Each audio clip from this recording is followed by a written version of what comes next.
बाबा साहब अम्बेडकर के 135वें जन्म दिवस पर all India SC/ST association Punjab national bank के सभी कर्मचारी वहां पर मौजूद रहे, जिसमें मुख्यतः मोहनलाल जी जनरल सेक्रेटरी और साथ ही साथ संत कबीर प्रबुद्ध पारख आश्रम से प्रबुद्ध पारख जी मौजूद रहे। और सभी का एक ये मानना था कि जिस प्रकार से बाबा साहब अम्बेडकर ने लगातार सभी लोगों के लिए, वंचितों के लिए, दलितों के लिए, महिलाओं के लिए और यहाँ तक कि पूरे विश्व के लिए एक प्रेरणा स्रोत जो काम किया है, भारतीय संविधान के रचयिता कहे जाने वाले बाबा साहब अम्बेडकर, उनकी जन्मदिन पर आज सभी लोगों ने क्या कुछ कहा, आइए जानने की कोशिश। नमस्कार, मैं सुनील अवे और आप देख रहे हैं HD न्यूज़ इंडिया। आज समय हम मौजूद हैं संसद मार्ग और संसद भवन के सामने, जहां पर कि बाबा साहब भीमराव अम्बेडकर, जो कि विश्वविख्यात, विश्वज्ञाता कहे जाते हैं, आज उनका जन्मदिन है। और यहाँ पर हमारे साथ जो लोग मौजूद हैं, all India Punjab national bank जो एसोसिएशन है, उनके यहाँ पर लोग मौजूद हैं।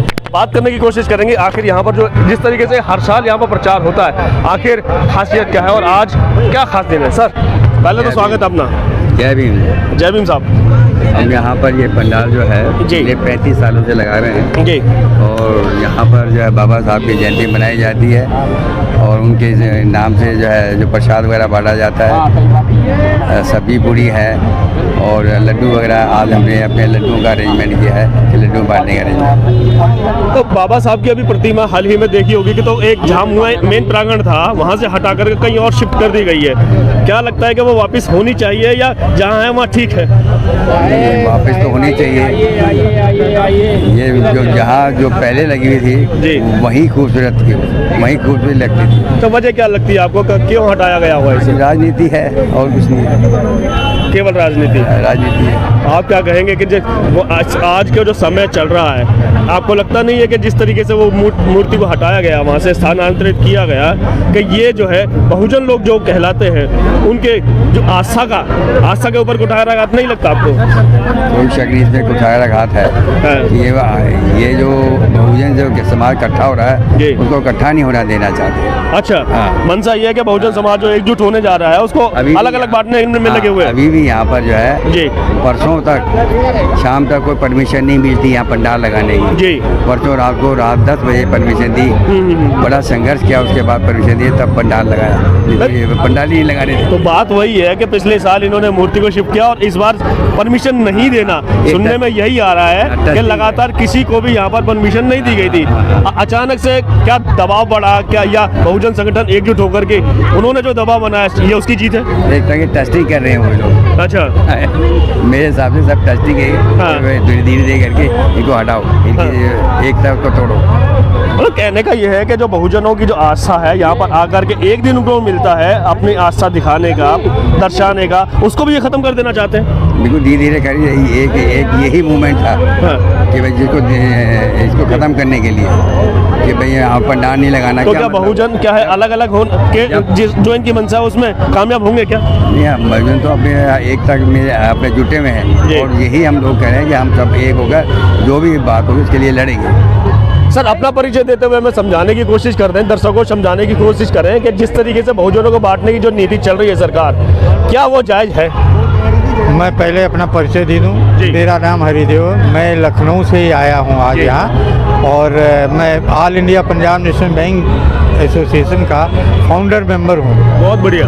और जो आपने अभी हमारे जनरल सेक्रेटरी साहब ने जो बताया कि आपने जो कहा कि ये बहुजन समाज को बांटने की कोशिश ये गवर्नमेंट जब से आई है तब से बहुजन जो समाज है उसको डिवाइड एंड रूल, ये अंग्रेज़ों की ही तरह पॉलिसी अपना रहे हैं, डिवाइड एंड रूल की। लेकिन हम लोग इनके मंसूबों को कामयाब नहीं होने देंगे।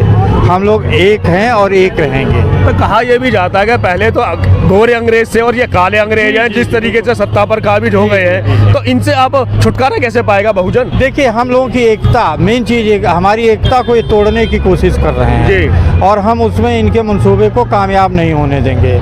हम लोग एक हैं। देखिए, जैसे दिल्ली में अभी ये सुना है कि यहाँ परमिशन नहीं दी गई थी, ये हमारे बहुजन समाज के लोगों ने लड़कर, है ना, एकजुट होकर इसमें कामयाबी प्राप्त की है। तब ये जाके हमारा आनंद फानंद में प्रोग्राम हुआ है जो हम 30-35 सालों से मना रहे थे। बाबा साहब की जो हम लोगों के मसीहा हैं, हम लोगों के सब मतलब इतना हम लोगों को आगे बढ़ाया है, ये बाबा साहब की ही देन है। है ना। तो हम ये कहना चाहते हैं विप्लव कि हम लोग एक हैं और एक रहने की कोशिश करेंगे, है ना। सर लेकिन जिस तरीके से सरकार लगातार बंटवारा कर रही है और दूसरी तरफ हम एक चीज और भी देखें कि बहुजनों की जब हम बात करते जी, जी, हैं तो जी। बहुजन की अलग अलग जातियां हैं, अलग अलग पार्टियां हैं, अलग अलग संगठन जी। हैं, तो आखिर एकजुट बहुत सोच लें, हम लोगों को कोई भी बिगाड़ नहीं सकता।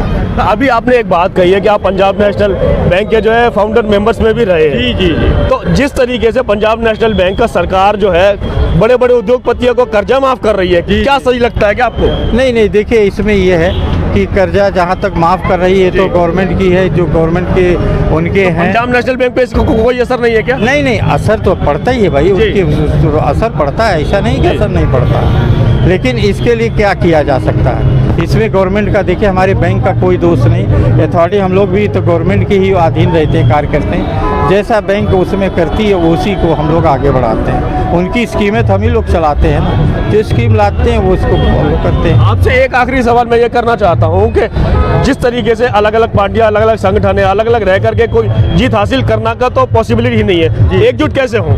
देखिए एकजुट हमारे, देखिए हमें तो ये है कि हमको अपने समाज, चाहे मतलब मेन उद्देश्य ये है कि हम लोग चाहे जिस पार्टी में रहें, अपने समाज के लिए अगर काम करते रहेंगे तो हमारे लिए कोई दिक्कत नहीं होगी।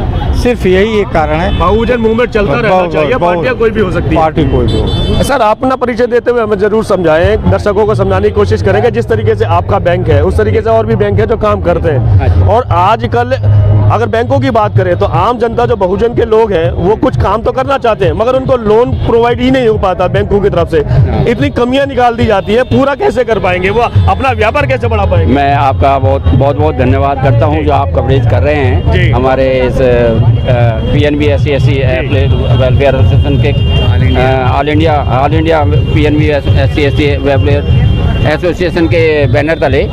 तो उस मामले में मैं ये कहूँगा, क्योंकि मैंने तो हमेशा PNB में लॉन्स का ही काम किया है और मेरे को पूरा नॉलेज है कि कहाँ क्या कमियाँ होती हैं। तो हमारे जो अगर आपसे कोई बहुजन के साथी आपसे हेल्प मांगना चाहे लोन के लिए, जैसे भी काम की अगर व्यापार की वो शुरुआत करने की बात करते हैं तो उनका सहयोग आप कैसे करते हैं? नहीं मैं जब तक मैंने काम किया 94 ऑनवर्ड और टिल रिटायरमेंट, मैंने सब लोगों को जो ना एक ही नज़र से देखा और मैक्सिमम जो अपने छोटे लोग थे उनको मैक्सिमम सहायता दी, मैंने मैक्सिमम दी, इसमें कोई कोताही नहीं थी।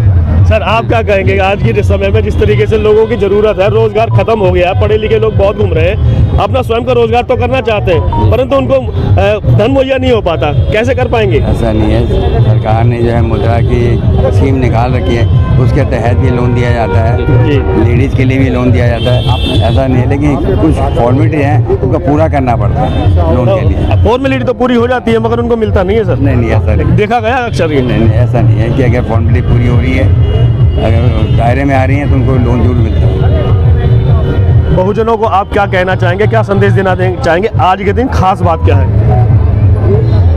अभी तो अपने पिछले साल तो हमने यहाँ पर लोन वगैरह के लिए पंपलेट वगैरह रखे हुए थे, लेकिन ये प्रोग्राम अचानक बना है, इस वजह से हमने यहाँ लोन स्कीम वगैरह यहाँ नहीं ला पाए। अच्छा तो यही है बहुजनों के लिए हाँ जी कि अलग से कोटा भी है, SC ST का ग्रामीण इलाके के अंदर ना अलग से कोटा भी होता है उनका, भाई इतना लोन देना है तो उतना लोन देना ही होता है तो स्कीम्स के अंदर। सर आपका क्या कहना है आज के दिन बहुजन लोगों को? पहले तो मैं अपना रेफरेंस दे दूं, मैं बीडी कबीरा जी, कबीरपंथी, और कबीरपंथी होने के नाते बाबा साहब भी कबीरपंथी थे, कोई शक हो तो बताइए। उन्हीं के अनुयायी थे, उन्होंने ही उनकी गाइडलाइन को, उन्हीं की मसाल को।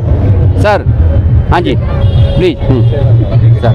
अच्छा सर नमस्कार सर कैसे हैं? ठीक है वेलकम। हाँ उनकी मसाल को जो है कबीर साहब की जो मसाल थी, सामाजिक कुर्तियों का लगना। हाँ जी जी जी जी, तो ठीक है एक आज उस महामानव जिन्होंने 14 अप्रैल 1891 को इस पावन धरती जो है हमारे भारत देश की, यहाँ एक महामानव के रूप में जन्म लिया, आज उनकी हम 134वीं जयंती मना रहे बाबा साहब अम्बेडकर जी की, जिन्होंने एक अभूतपूर्व काम जो हमारे देश का संविधान रचा। और देखिए ये बिल्कुल सच्चाई है, हम अलग अलग महकमों से यहाँ लोग खड़े हुए हैं, पंजाब नेशनल बैंक, जिनकी ये संस्था भी है SC/ST की, उसमें आदरणीय डायरेक्टर साहब भी हमारे दुलीचंद जी हैं, मोहन लाल जी हैं, BD कबीरा साहब हैं, चीफ साहब भी आए हुए, सभी लोग यहाँ उपस्थित हैं। इन्होंने बहुत महत्वपूर्ण पदों पर काम किया और कहीं ना कहीं जो बाबा साहब ने हमें रिजर्वेशन के माध्यम से या जो हमारे अधिकारों के माध्यम से हमें यहाँ तक पहुँचाया। आज मैं दिल्ली सफाई कर्मचारी आयोग में चेयरमैन हूँ। ये कड़वी सच्चाई मैं बताना चाहता हूँ, अगर बाबा साहब ने प्रोविजन ना किए होते ना तो कोई गली मोहल्ले का प्रधान भी नहीं बना सकता था। ये केवल और क्या बाबा साहब अम्बेडकर जी की देन है। और इस मौके पर क्योंकि उन्होंने जो हमें एक संविधान दिया और उसको बनाने से पहले प्रीएम्बल जो रचा, उस प्रीएम्बल में साफ साफ है, we the people of India having solemnly resolved to constitute India into a sovereign, socialist, secular, democratic and republic, and to secure to all its citizens justice, social, economic and political, liberty of thought, expression, belief, faith and worship, equality of status and of opportunity, and to promote among them all fraternity, assuring the dignity of the individual and the unity and integration of the nation। इसमें सारी की सारी बातें छिपी हुई हैं। आज एक उत्सव का माहौल है, न केवल भारत देश में अभी तो पूरे संसार में बाबा साहब के 134वीं अम्बेडकर जयंती मनाई जा रही है। मैं दिल्ली सफाई कर्मचारियों का चेयरमैन होने के नाते हमारी जो पंजाब नेशनल बैंक की ये जो हमारी शेड्यूल कास्ट और schedule tribe employees welfare association है, इनका बहुत बहुत धन्यवाद करता हूँ। और अभी ऐसे ही लग रहा है जैसे पिछले कल ही शायद हम ये लोग खड़े थे, जबकि प्रत्येक वर्ष हम ऐसे करते हैं। मैं अपनी ओर से बहुत बहुत बधाई शुभकामनाएं देता हूँ, इनके उज्जवल भविष्य कामना करता हूँ और इसी प्रकार हम सब मिलकर एक स्वास्थ्य का वातावरण प्रस्तुत करें और बाबा साहब के पद पर चलें। सर एक सवाल यहाँ पर मेरा आपसे ये है कि बार बार एक बार सरकार जो है समाजवाद और लोकतंत्र दोनों शब्द हटाने की बात करती है प्रीएम्बल से। इस बार भी जो है सुप्रीम कोर्ट में याचिका लगाई गई है जो कि रद्द कर दी गई है। ऐसा करने की आखिर मंशा क्या है? देखिए, ऐसे कुछ शरारती तत्व हैं जो कहते कुछ है करते कुछ है। जहाँ तक हमने भी इस पर रिसर्च की है, ऐसी कोई बात नहीं। और अगर ऐसा होता है तो हम जो करोड़ों लोग हैं बाबा साहब के न्याय के हैं और दलित समाज का जो हम नेतृत्व भी करते हैं, ऐसा कभी नहीं होने देंगे, ये बिल्कुल निश्चित रहें। और कहीं ना कहीं ऐसा सुनने को मिल जाता है और कहीं ना कहीं पॉलिटिक्स भी होती है इसके अंदर कहीं ना कहीं। तो हमें पहले सोच समझ के इसके लिए कदम उठाएंगे और जो भी भरपूर या पर्याप्त कदम होंगे हम सब लोग लड़ने को तैयार हैं।